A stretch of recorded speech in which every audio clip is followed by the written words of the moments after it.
તો મિત્રો અત્યારે વાત કરવામાં આવે તો હાલ સોશિયલ મીડિયાની અંદર ભાઈ એક આ વિડીયો વાયરલ થયો। મિત્રો તમે માનો નહીં, આ ગાય 4 દિવસથી ગોળ ગોળ ફરી રહી હતી અને જે જમીન આજુબાજુ ફરી રહી હતી ને, આજે મિત્રો વૈજ્ઞાનિકોએ એ જમીન ખોદી અને અંદરથી જે ખજાનો નીકળ્યો ને ભાઈ, વર્ષો જૂનો મિત્રો, અબજો ને ખરબો રૂપિયા નીકળ્યા।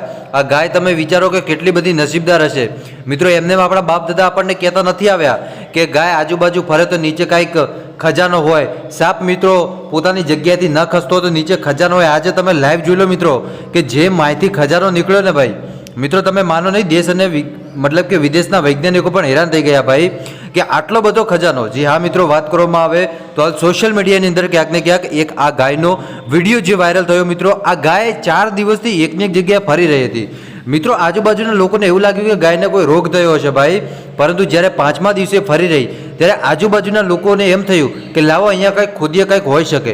જ્યારે એમને ખોદ્યું તો મિત્રો અંદરથી સોનાના દાગીના મળ્યા। ત્યારબાદ એમને તરત જ મિત્રો સરકારને જાણ કરી। ત્યારબાદ સરકારના લોકો આવ્યા, ત્યાં ખોદ્યું તો ધીરે ધીરે એનામાંથી મિત્રો સોના ચાંદીના અને એની ઉપર જૂના સિક્કા, નોટો પહેલા જમાનાની, આવું ઘણું બધું મળી આવ્યું। એટલે તમે વિચારી શકો ભાઈ કે ક્યાંક ને ક્યાંક આ ગાય કેટલી બધી નસીબદાર હશે ભાઈ। અને ખરેખર જે લોકોએ આ ધન જોયો હશે એ લોકો તો બધાથી વધારે નસીબદાર હશે ભાઈ કે એમને આવો ધન જોવા મળ્યો હશે। બાકી મને નથી લાગતું ભાઈ કે કોઈ આવું જોઈ શકે, કેમ કે આ તો નસીબવાળા હોય ને ભાઈ, એ જ આ લોકો જોઈ શકે આવું। બાકી નસીબ વગરના લોકો આવું ન જોઈ શકે ભાઈ, એ તમને ખબર હશે। હવે મિત્રો તમે શું કહેશો આ વિડીયો જોયા પછી મને કમેન્ટ કરજો। બાકી 3-4 દિવસથી આ વિડીયો આપણી પાસે આવી રહ્યો હતો મિત્રો। ક્યાંક ને ક્યાંક આ ગાય ફરી રહી હતી, પરંતુ ગાય એ માટે ફરી રહી હતી કેમ કે નીચે ખજાનો પડ્યો હતો ભાઈ, અને એ ખજાનો જોઈ અને હવે તો બધા લોકોના હોશ ઉડી ગયા ભાઈ કે આખરે આ છે શું। જે હા મિત્રો, બધા લોકોના હોશ ઉડી ગયા।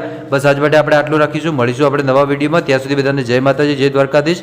આગળ પણ આનો સપોર્ટ કરતા રહેજો। ધન્યવાદ।